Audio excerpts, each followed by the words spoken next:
Mira, necesito unos guantes para bailar este tema. Ay, por supuesto, guantes y tantas otras cosas más, Unas nena, plumas. Muchísimos bienvenida. brillos. Bienvenida, estás muteada. ¿Cómo estás, mi querida Juan Pomilio? Mira, me bien vengo sola porque hace tanto tiempo que no veo esas caritas, mis amores, ¿cómo están? Mira, nos ha pasado un tren por encima acá. Es un tren y Es veníamos justo en un avión también. un, un tren y Un cinco tren. ramales, nena. Sí, todas las combinaciones. Ay, qué peligro está la calle. Mira, lo único que tengo para decir es que yo estoy muy contenta, estoy documentada. A partir de este momento voy a hacer una hermosa X pero perdón, estoy con mucho orgullo y mucha honra, vamos por esa. Y sí tengo que decir que en gran medida mi silencio tuvo que ver con alguien que estuvimos hablando la otra vez, me ha llegado carta de documento de la señorita Carrió, claro que sí. Esa torranta, me parece que, bueno, todos sus diseños de tan alta estima no entran en lo que tiene que ver el novio. Entonces, bueno, la verdad que una tiene que llamarse, no queremos molestar a los de arriba. No. Escucha, quiero Pero que nada, cuentes chicas. vos, que justo estábamos hablando de eso antes de presentarte. ¿Cómo es el trámite del DNI? ¿Ya lo pediste? ¿Cuánto demoran? Mira, por lo pronto lo que tengo que hacer es conseguir una partida de nacimiento, conseguir mi partida de nacimiento y hacer básicamente el mismo proceso que se hizo, hacer una rectificación de mi partida de nacimiento y borrar en todos los lugares donde alguna vez institucionalmente quedé como la H de hombre para pasar a ser X. Entonces, que serían básicamente... fundamentalmente los lugares públicos, ¿no? Como, no sé, la página del ANSES, AFIP. Exacto, todavía no está habilitado en todos esos otros lugares, pero una siempre empieza con la rectificación del acta de nacimiento, que ese es el primer trámite. Se rectifica, se pone como otro y ahí empezás toda la seguidilla de instituciones, ¿no? Creo que solamente con el acta de nacimiento ya es necesaria como para poder empezar a tramitar el documento. Sí, Pero no así. sí, no debería ser más que eso, porque en realidad necesitas tu partida de nacimiento para pedir el documento si se te pierde también, o sea, es lo mismo. Exacto. Bueno, pero lo que tiene que ver acá, por lo menos en la Ciudad de Buenos Aires, es bastante más fácil pedirte un documento, simplemente es una denuncia y chip pum pam se resuelve, pero es un tema, déjame decirte, porque, bueno, el ANSES, AFIP y un montón de otros organismos, pues todavía no tienen ese tercer casillero, así que atendeme al grupo, analista en sistemas, que me lo resuelve. Sí, ayórnate. Escúchame, bueno, te felicitamos, estamos muy orgullosas y ayer nos dio muchísima alegría la noticia, así que... Yo la verdad que me siento completamente identificada, pan intended. Ay, mira, eso que acabas de decir es la felicidad absoluta. Bueno, ¿de qué nos vas a hablar hoy? Hoy les vengo a hablar de lo que realmente nos importa, que es la moda y la alta palabra que la define, que día a día en este hermoso viaje que estamos emprendiendo juntas estamos ampliando, ¿no? Hemos charlado desde el ayer, desde el pasado, desde el futuro, y nos vamos a detener en lo que vienen a ser la década triunfal de lo que tiene que ver la moda en la alta costura, que tiene que ver los 2000. Los 2000 han sido... si se quiere, en términos técnicos y productivos y tecnológicos, en lo que tiene que ver el desarrollo de la industria indumentaria, el gran boom. O sea, es a partir de los 2000 que nosotros tenemos fast fashion, ¿no? Que absolutamente, en teoría, todas las personas del mundo se pueden vestir con ropa, pero después, por el otro lado, hemos ampliado un montón en investigaciones. Y investigar es lo que he hecho. Yo he venido a hablar acá de quizás uno de los exponentes más lindos, pero a su vez más controversiales, que tiene que ver en la indumentaria de esta última época, y a su vez ampliar un poquito en lo que tiene que ver la palabra diva o el divismo, que atrae consigo la identidad del señor Juan Carlos Antonio Galeano, mejor conocido como John Galeano. Por favor. Escúchame, te quiero decir una cosa. Para mí Galeano es uno de los mejores diseñadores, de los que más me gustan, justo con Alexander McQueen. En su época, donde estaba en la casa Dior, esa época me parece que hay unas cosas fabulosas. Y bueno, sí, pero no hay ninguna de estas que no sea controversial, che. Ay, pues es que la verdad es que es todo un tema, nena. Yo no puedo pegar puntada con aguja, porque cuanto más una conoce, más sabe, y cuanto una más conoce, Sí. más se decepciona. Pero Sí. así todo, lo que nosotros venimos a hablar acá justamente, y no es casual que digas el señor Alexander McQueen, es que estas dos personas existieron prácticamente en el mismo tiempo, y cuando una tiene el trabajo, a la otra le toca.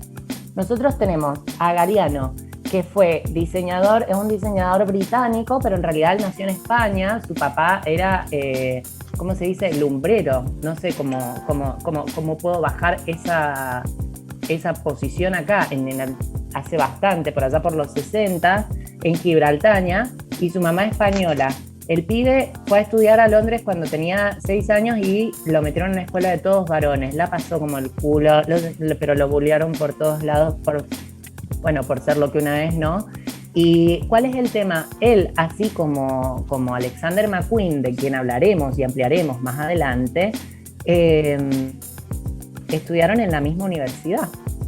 Y eso no es casual, porque resulta que esta universidad a su vez tenía uno de los programas más ricos en términos de diseño, no solamente en diseño de indumentaria, definiéndola como la capacidad de hacer una producción en masa de determinadas prendas, satisfaciendo un nicho de consumo, sino más bien hablando de todas las ramas del diseño que tienen que ver con el arte, más apuntadas a la realización artística. Entonces, tanto el uno como el otro son especialistas en lo que tiene que ver videoarte, artes plásticas, artes visuales en general, vestuario. Sí, lo performático. Lo performático, como pensar la colección como un todo. Y bueno, nada, el muchacho, la verdad que tiene una carrera súper prominente, pero más pobre que la mierda, imagínate. Él sale del 84 de la facultad, de la St. Martin's School of Arts. Sí, así, la Escuela San Martín, chicas, de arte.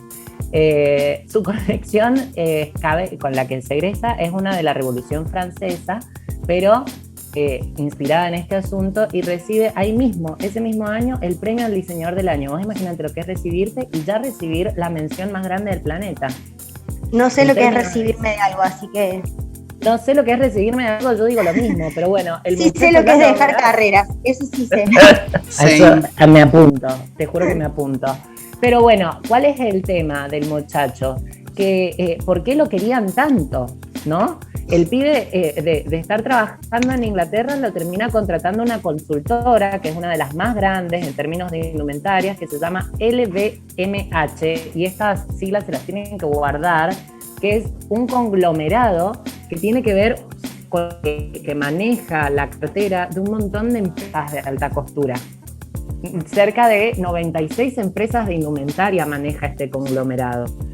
Y entre ellas maneja Dior, maneja Givenchy, maneja Versace, maneja Dolce & Gabbana, toda es parte del mismo conglomerado, así como una agencia de supermarcas de indumentarias de lujo. Y lo contratan en el 95, lo tienen en stand-by un par de años y lo meten en la casa Givenchy. Ahí es donde él hace su primer colección, y al año siguiente lo sacan de Givenchy, lo meten en Dior y lo reemplazan con Alexander McQueen. Entonces se imaginarán que prácticamente la existencia y el lugar en el que fueron a estudiar y el lugar donde vivieron estos dos grandes fue en la misma época, ¿me entendés? No por nada, los dos son como pilares fundamentales, pero también hay muchas similitudes en esas diferencias, ¿no? Hablemos un poquito más de lo que tiene que ver el muchacho, porque es tan hit, tan éxito desde los aspectos técnicos. Ustedes sabrán que para hacer un vestido, ahora nos ponemos a hablar de lo que tiene que ver corte y confección, yo puedo cortar las telas al hilo o las puedo cortar al 10. ¿Qué quiere decir al 10? Que es decir, que yo corto todas mis telas en 45, todas mis prendas en 45 grados. Eso hace que la tela ceda, eso hace que el material se vuelva bastante más maleable y como que se comporte diferente en el cuerpo, de forma tal que todas las prendas de este muchacho... Sí. Y lo que las abuelas y las costureras dicen, tiene buena caída. Y de lo que las abuelas, claro, dicen buenísima caída.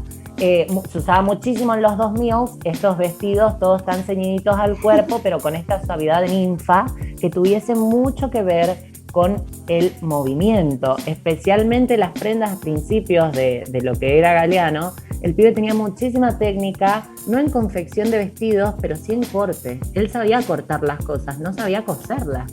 Imagínense, por eso muchas de las prendas que él tiene las ataba con nudos, las ataba con pines, y cortar al bies hace que la tela no se te deshilache, entonces vos la podés dejar cruda la tela, no tenés que trabajarla mucho. Y también va mucho que ver con esta noción que él tiene de lo punk y de los club kids, que era esta escena en los 90, cuando vos salías a Inglaterra a bailar, te ponías absolutamente lo más brillante y llamativo que tenías. El rock británico estaba en auge, entonces la gente salía hiper montada a ver a bandas hiper locas. La música electro y dance estaba también hasta el mango. Y por lo tanto toda esa cultura de la noche que chupan los dos en sus determinados lugares cerca de la facultad, el pibe lo empieza a llevar, ¿no?, consigo. Tenía mucho que ver en sus prendas la decontracturación de las mismas. Entonces, por ejemplo, agarraba un saco y usaba con el forro hacia el vestido y que el saco quedara colgando detrás, ¿no? Como esos pequeños ejercicios de ir viendo una prenda dentro de una prenda, de ir desarmando, de ir montando, de cortar la tela por acá, cruzadito, torcido, un moño, un esto, un aquel, fueron dando con el pibe en un montonazo de gamas y un montonazo de recursos que antes no se experimentaron, ¿no? Poder usar y crear libremente. ¿Cuál es el tema que lo persigue a este muchacho como prácticamente como si fuese una especie de fuente de lo que tiene que ver del conocimiento que pasa? Es que yo te lo puedo resumir en varios adjetivos. Japonismo, folclore español, club kid, punk, gótico y referencias antiguas referencias de civilizaciones antiguas. Absolutamente todas estas palabras entran en una sola conexión cada vez que sale un traje a la pasarela.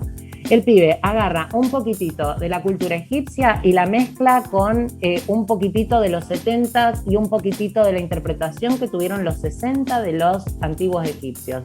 Y eso lo manda después para el futuro. Y así, y así, y así, y así, y así. Y de esa forma se genera como una especie de red cada vez que hay un desfile de Galeano. Y tiene también muchas influencias con todo lo renacentista y todo lo barroco, viste que hay una colección que él tiene inspiradas en vírgenes que es fabulosa, todo bordado. Lo lindo de este diseñador es como él, cuando entra a Dior, claramente vos tenés que hacerle justicia a una marca que ya tiene una tendencia, ¿no? Es la impulsora del New Look, algo que después vamos a hablar, ¿no? Pero esta cuestión de hacer todos vestidos vaporosos y grandilocuentes y operísticos y teatrales versus el minimalismo que tiene Chanel en cierto punto, que su fuerte está más bien en el detalle y Dior es más del volumen y más de lo princesístico, ¿no? Y ver entonces a su vez como su identidad toda punk, toda dada vuelta, toda acarnavalizada, gallega, y que esto y que aquello, encuentran como ese punto, ¿no? ¿Cuál es el tema? Acá hay una de las primeras cosas que pasa con el muchacho, es que a lo largo de su carrera, él va tomando muchas influencias de muchos.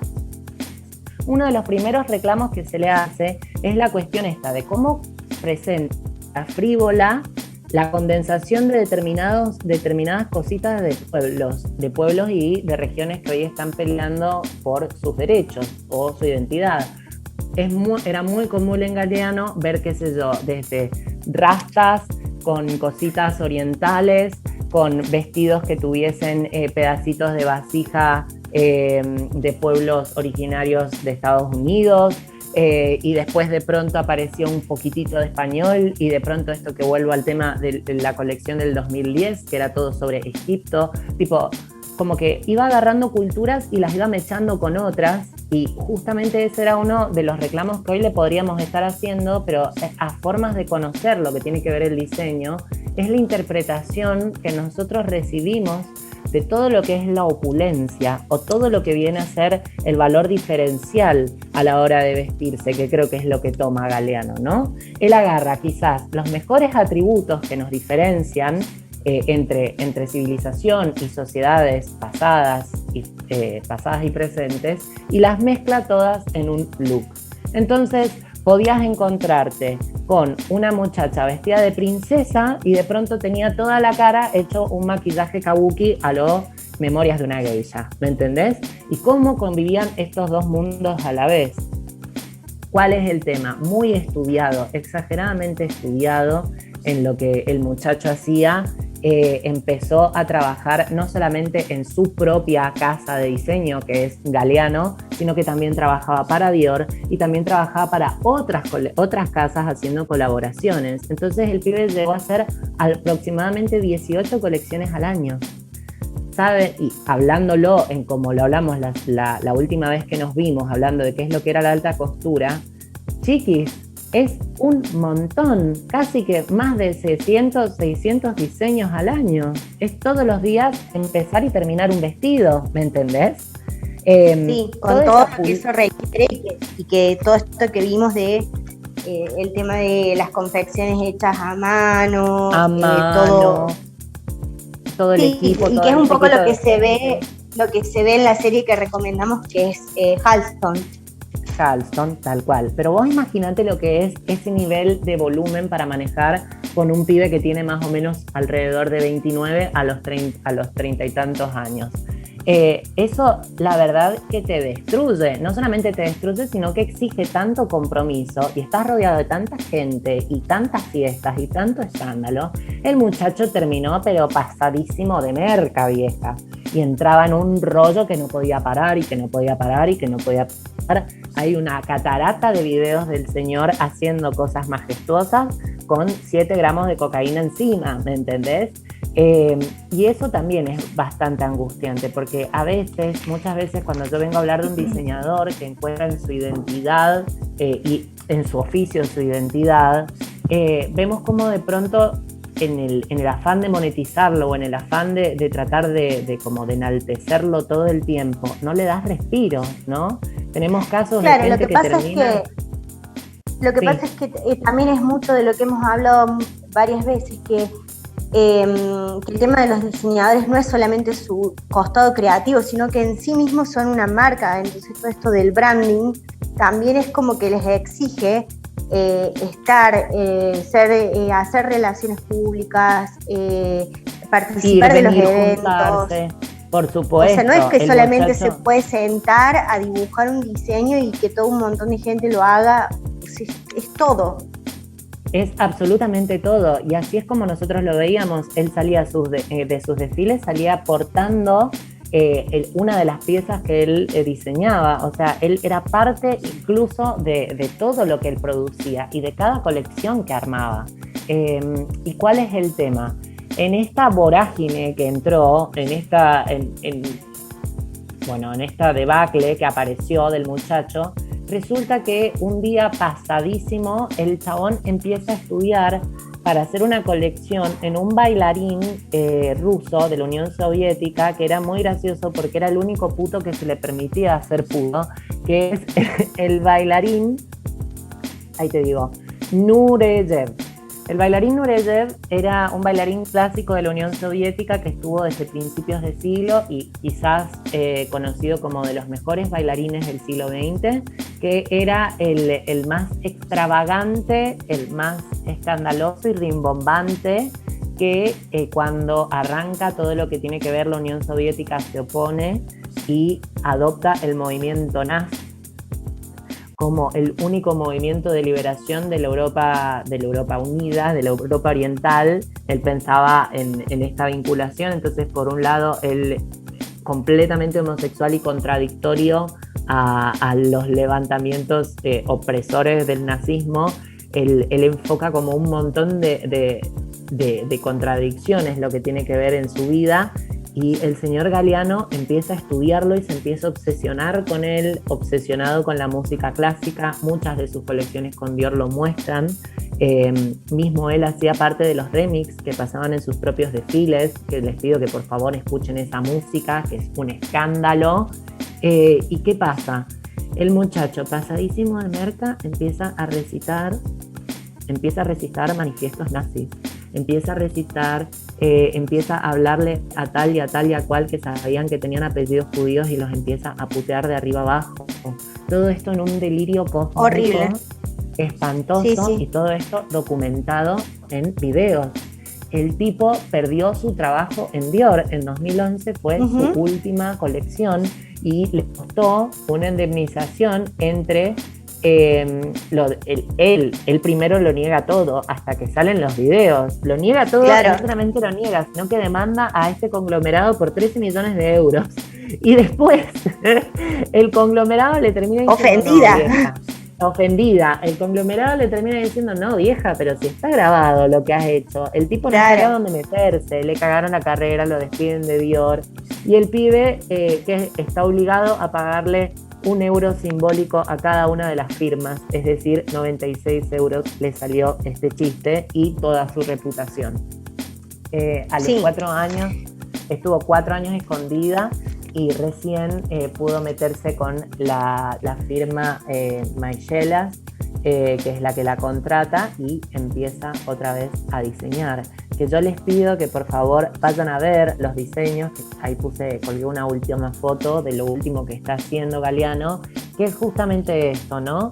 Identificar cómo de a poco la identidad de uno se trasluce en el oficio, la cantidad de conocimiento y redes que uno puede hacer en términos visuales de lo que conocemos para atarlo en una colección, y después por el otro lado esta cuestión de lo que tiene que ver el éxito y lo que pensamos en nuestro mundo capitalista, que es estrujar hasta el último gramo de creatividad y de sangre que tiene una persona, donde lo único que puede ser es una máquina o no ser nada, que es eso como al final lo que quiero como marcar, ¿no? Muchas de las vidas de los diseñadores que tenemos son muy sacrificadas, a veces muy ingratas, y un montón de otras que están muy condicionadas por el contexto en el que estamos. Qué lindo hubiese sido si John Galliano, así como Alexander McQueen, hubiesen podido darse un respiro y juntarse con gente que la entiende, con gente que la banca, con gente que la acompaña y que vive más o menos las mismas cosas que ellos, en vez de estar rodeados de tanta parafernalia, ¿no? Trayéndolo un poquito a lo que tiene que ver festejar la identidad y festejar cómo nos vamos vinculando. A veces las carreras que elegimos dicen mucho de nosotros, ¿no? Pero no hay que dejarse apagar, por el contexto de afuera. Eso básicamente me encanta. Es la columna del día de hoy. Chusmenlo. Fabulosa. Chusmen Galeano, chicas, es un escándalo. Es un escándalo, esa es la definición. Es realmente, aparte es como que podés ver 1000 veces los desfiles y le encontrás, cada vez que ves algo, le encontrás algún detalle nuevo. Hay modelos que salen con ollas en la cabeza, nena. O sea, literalmente una oda en la cabeza. A ese punto de poder transformar lo ordinario en chic y al revés, ¿no? Es increíble lo que tiene que ver la alta costura en términos de qué es lo que nosotros pensamos que es la mejor calidad en diseño y en realización. Además está decir que la ollita y también esto también de que la gente pueda entender que lo que se ve en las pasarelas son realmente expresiones artísticas y no tienen que ver con que eso no me lo puedo poner para salir a la calle.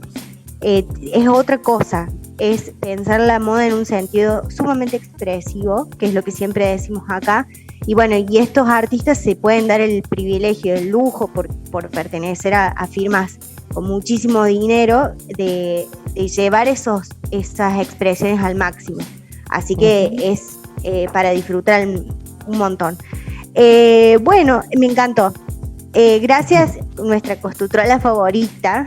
Ya te extrañábamos, mira, amores, estas vacaciones, pero vos podés creer, mira el nivel de atrevimiento tomando vacaciones.